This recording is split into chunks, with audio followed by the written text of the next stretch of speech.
Hello everybody, how are you today? And welcome again in your program Languages of the World and a new episode of English. أهلا بيكم في برنامج لغات العالم وحلقة جديدة من اللغة الإنجليزية. Today we are going to talk about food. Actually, not any kind of food, but something that we all love. I haven't seen anybody who doesn't love chocolate. عمري ما شفت حد ما بيحبش الشوكولاتة رغم انهم موجودين، بس كل الناس they love chocolate. And our episode today will be about chocolate, its history, and the countries that are famous with chocolate. تاريخ الشوكولات والدول المشهورة بصناعة الشوكولات. So, if you like chocolate, come with me in this tour. First, the chocolate, how the chocolate started.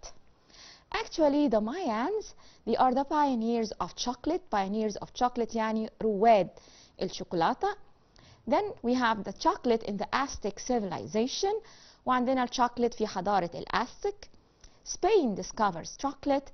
ولما الأسبانيين اكتشفوا الشوكولات وبعد كده انتشارها في أوروبا. Chocolate spreads through Europe. Then the progress of chocolate. Then chocolate goes global or becomes worldwide. First, the Mayan Indians. The Mayan are Indians. They worship the cacao bean as an idol. يعني كانوا بيعبدوا بذور الكاكاو كإله ليهم. They used it in rituals, as a currency, and for special occasions. كانوا بيستخدموا حبوب الكاكاو في طقوسهم كعملة وفي مناسبات خاصة. To make a spicy, bitter, hot drink called شوكواتي. علشان يعملوا مشروب حار وساخن ومر اسمه شوكواتي. So here are some of the pictures. They learned to eat it from monkeys. How the Mayans discovered the chocolate? They learned to eat the cacao beans from the monkeys. تعلموا من القرود إنهم يأكلوا الحبوب دي. Pleasant aroma motivated invention of cacao beverage.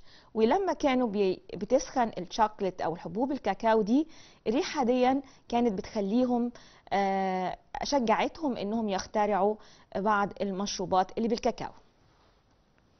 Then the Aztec Empire in 1325 وهي حضارة أو إمبراطورية الأزتك Indians.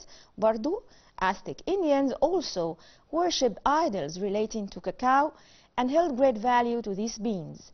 برضو حضارة الأزتك كانوا بيعبدوا الكاكاو وكان بالنسبة لهم له قيمة كبيرة.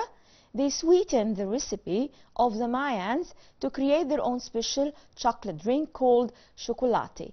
كانوا بيضيفوا السكر أو بيحلوا الريسيبي دي أو الوصفة دي بتاعة المايانز وعملوا لنفسهم مشروب اسمه شوكولاتي أو اللي هو الشوكولات درينك. So they are highly valued cacao beans in the Aztec and also used as currency وكمان كانوا بيستخدموها كنقود.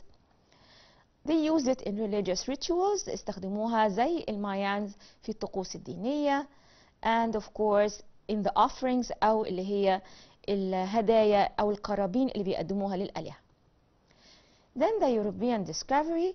Christopher Columbus and the first European to discover the cacao tree.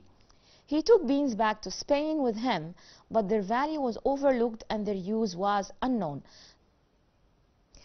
The Spain discovers chocolate. In 1519, Hernan Cortes arrived in South America. Montezuma welcomed him and offered him chocolate. لما وصل هيرنان كورتيز في South America أمريكا الجنوبية، الزعيم بتاعها عرض عليه مشروب الشوكولاتي. In 1529, Cortes introduced chocolate drink to Spain. In Spain, he took the cacao plants and chocolate production tools back to Spain. يعني أخذ معاه نبات الكاكاو والأدوات اللي بيعملوا بيها الشوكولات إسبانيا.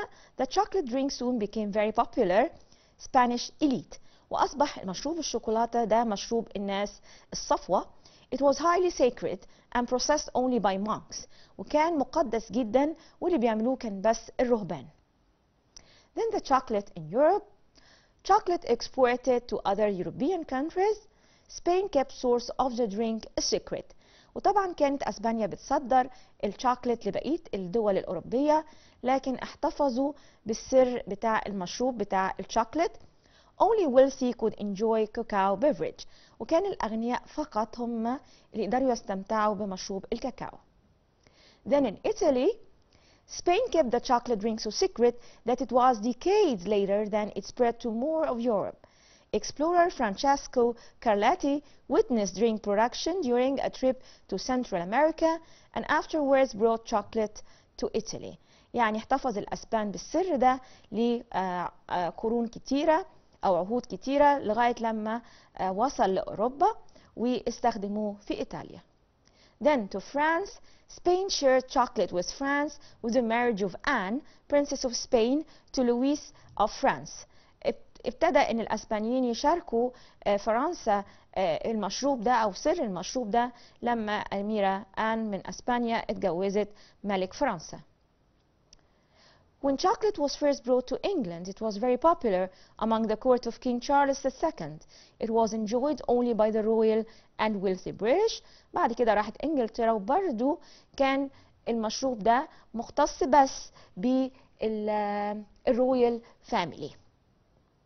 Actually, if you look at chocolate, you will find that it is the drink of the wealthy actually, because it is a rich drink. يعني لما تشربها كده تحس ان انت غني لانها مشروب رائع الحقيقة.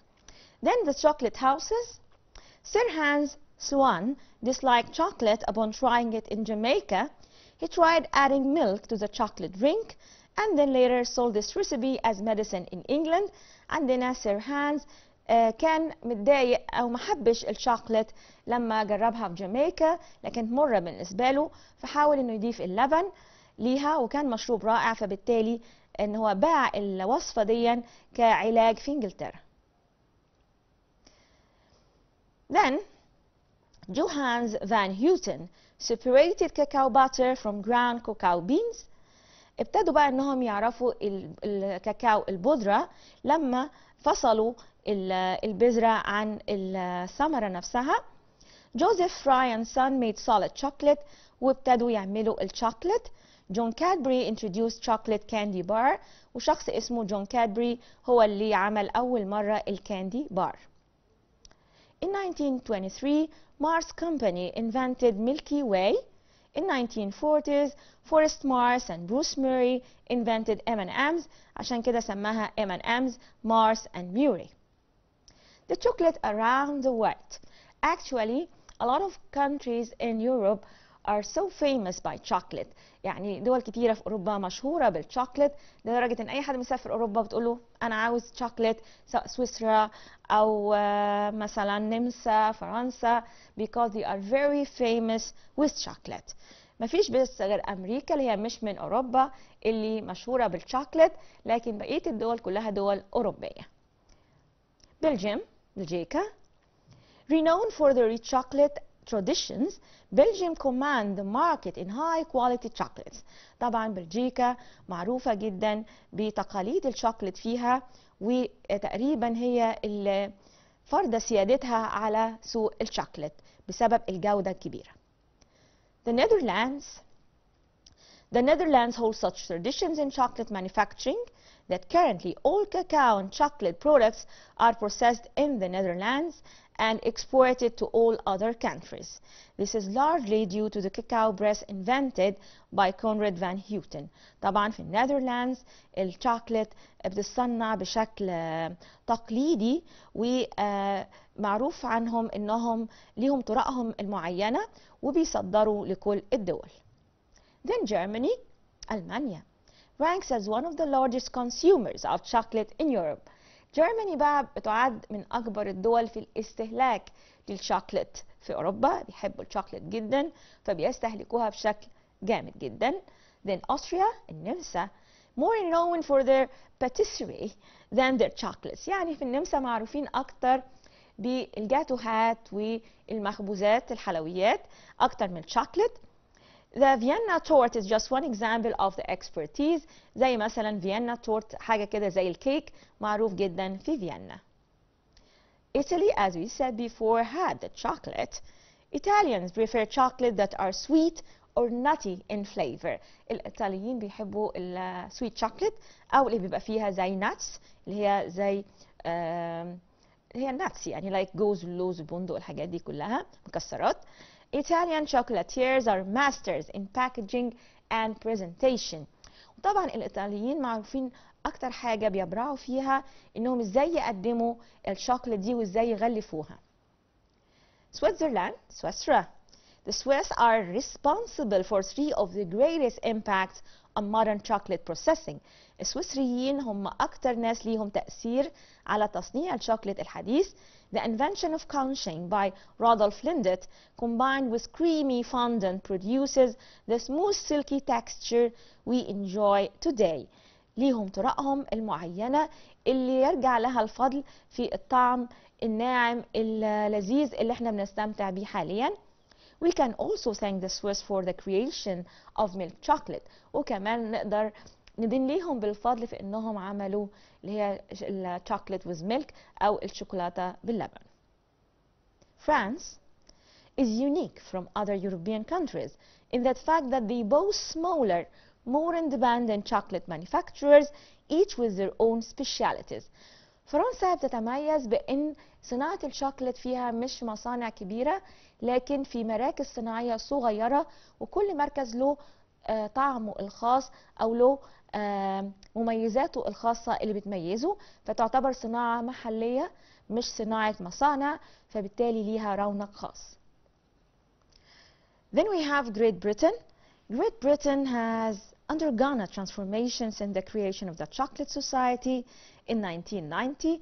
يعني أهمية الشوكولات في بريطن كانت كبيرة لدرجة أنهم عملوا Chocolate Society يعني زي مجتمع أو هيئة للشوكولات بحيث أنهم to make a consumption of premium chocolates. يعني إيه consumption؟ استهلاك premium chocolates اللي هي أفضل أنواع الشوكولاتة.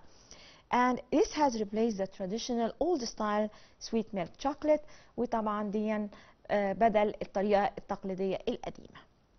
Then we have America. Like the British, Americans prefer sweet milk chocolate. بيحبوا طبعا في أمريكا الشوكولاتة الحلوة المعمولة من اللبن. The industry is dominated by a few companies وبعض الشركات القليلة هي اللي بتحكم صناعة الشوكولاتة في أمريكا.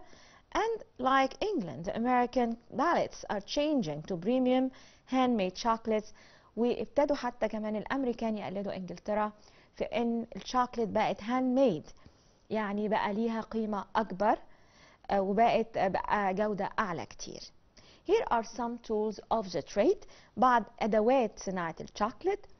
Actually they seem weird but they are the tools. شكلهم غريب شوية يعني دي الحاجة عاملة زي الشوكة. This again another tool. They use a silver foil. They use this I don't know what and this thing and also this, and by this the chocolate tour comes to an end, and in this case we will have to go to something that you like a lot, which is grammar. Yes, grammar, but actually the grammar today will not be hard because it is not totally grammar, it's kind of vocabulary. يعني هو مش grammar قوي، هو يعتبر زي vocabulary اسمه collocation. collocation اللي هو ان في كلمات لازم تيجي سوا مع بعض. يعني هنشوف مع بعض ان مثلا ما ينفعش اقول to make my homework. كتير قوي بسمعهم يقولوا لي I want to make my homework. You can't say I make my homework, you say do my homework. طب هي ليه do مش make؟ علشان هما دول collocations. يعني do بتيجي مع homework. لو اي حد native سمع انك تقول I make my homework هيحس ان اللي بيسمعه ده غلط. فهي حاجة ملهاش rules قد ما هي طبقا للnative speakers والحاجة اللي بيحسوا انها صح او بيحسوا انها غلط. Okay, let us have a tour with the collocations. Why do we say, for example, deep water and not profound water? كلمة profound يعني برضو deep عميق، بس ليه بنقول deep وليه ما بنقولش profound؟ هو مبدئيا كلمة deep للحاجات اللي هي الفيزيكال أو الماديات أو اللي ليها دعوة بالعمق أو حاجة زي كده، لكن profound دي علاقة أكتر بالمشاعر، فعلشان كده يمكن بنقول deep water ما ينفعش نقول profound water. GR first قال قبل كده a word is known by the company it keeps. الكلمة معروفة بتتعامل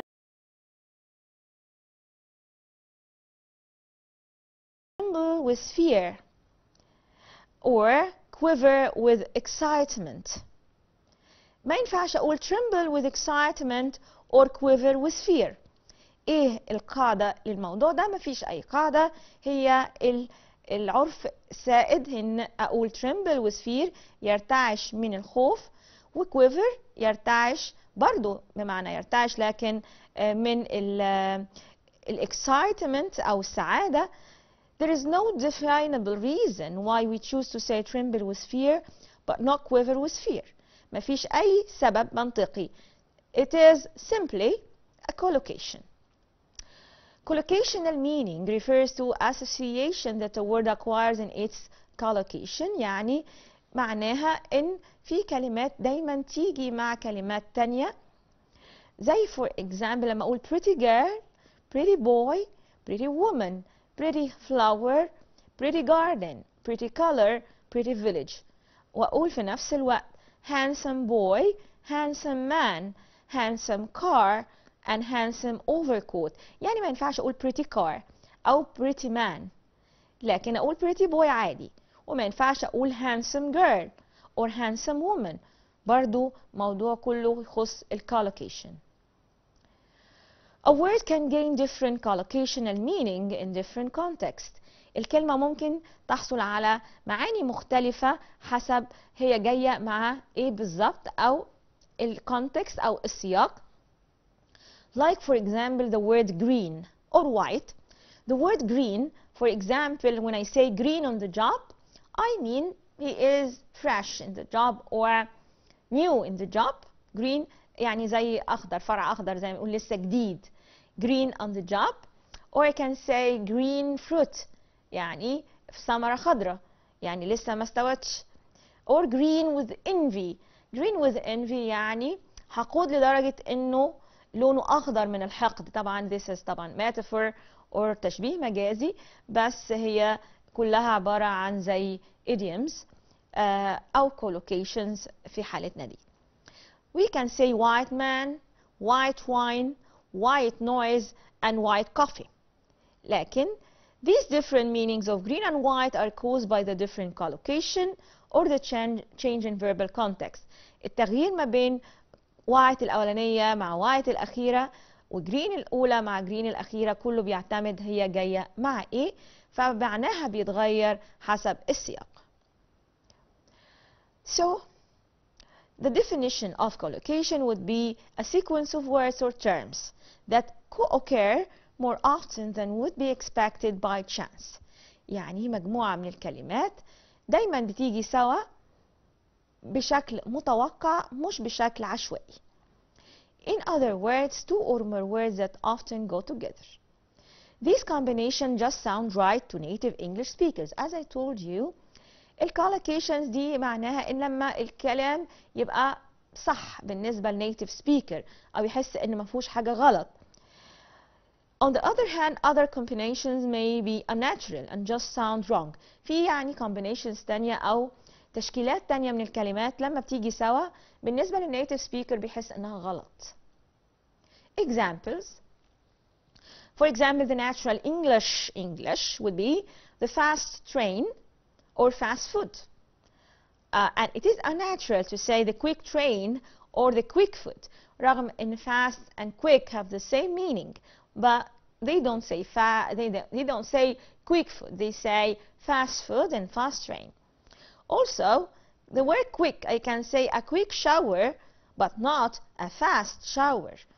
A quick meal and not a fast meal. So there are usages for fast and other usages for quick. استخدامات لfast غير استخدامات quick. Also, there are a lot of collocations between adverb plus adjective. في collocations كتيرة ما بين adverb الحال والadjective الصفة. Like for example we say we entered a richly decorated room. يعني ايه richly decorated؟ يعني ديكورها عالي أو متزينة كويس أو متوضبة كويس. Are you fully aware of the implications of your action?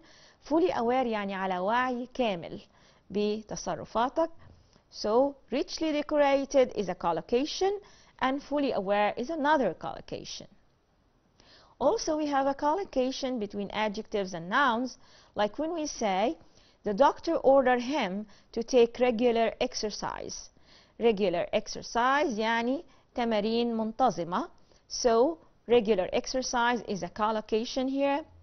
The Titanic sank on its maiden voyage. Maiden voyage يعني الرحلة الأولى. Maiden بمعنى like a maid, like a girl, and voyage of course like a trip. بس لما نحب نتكلم عن الرحلة الأولى لأي سفينة بنقول عليها maiden voyage. Then we have collocations by adding a noun to another noun. For example, when we say, let us give Mr. Jones a round of applause. يعني نسقف له سقفة كبيرة. A round of applause يعني تسقيفة كبيرة يعني. So we say a round of applause. The ceasefire agreement came into effect at 12 a.m. Ceasefire agreement يعني اتفاقية وقف ضرب النار. Ceasefire يعني إيقاف النار. Agreement اتفاقية. This is a collocation related to war and politics. I'd like to buy 2 bars of soap, please. Soap, bars of soap. ما بقولش piece of soap. يعني الصابون بقول عليه bars زي ما بقول bars of chocolate. Okay, I'd like to buy 2 bars of soap. برضو bars of soap is another collocation. The collocations of noun plus verb. The lion started to roar when it heard the dog barking. Also, there are collocations, for example, between lion and roar. يعني ما ينفعش أقول the lion is barking. يعني a lion دايما يجي معها roar. يعني يزأر. الأسد يزأر. So lion starts to roar. يبقى lion و roar collocation. The dog barking نباح الكلب برضو collocation. Snow was falling as our plane took off. يعني السنو بيجي معاه دايما falling والplane الطائرة أو رحلة الطيران took off يعني أقلعت. Verb plus noun. The prisoner was hanged for committing murder. ما بنقولش for doing murder، لا بنقول for committing murder أو قام بجريمة. فالجريمة دايما بيجي معاها committing murder or برضو committing suicide. دايما مش doing murder أو doing suicide. I always try to do my homework. As I told you at the beginning of the grammar part, زي ما قلت لكم في بداية الجزء الجرامر, we don't say to make your homework, we say to do your homework in the morning after making my bed. لكن if I'm talking about your bed, so I'll say making my bed. So do your homework, make your bed. هناخد collocations أكتر مع do make دلوقتي عشان نعرف إيه بالظبط اللي يجي مع do وإيه اللي بيجي مع make. He has been asked to give a presentation.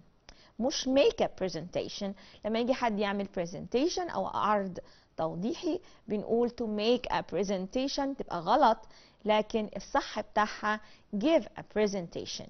ولا برضو نقول do a presentation. لا هي do ولا هي make، لكن هي give a presentation. Also we have the verb plus expression with preposition. Like when we say we had to return home because we had run out of money.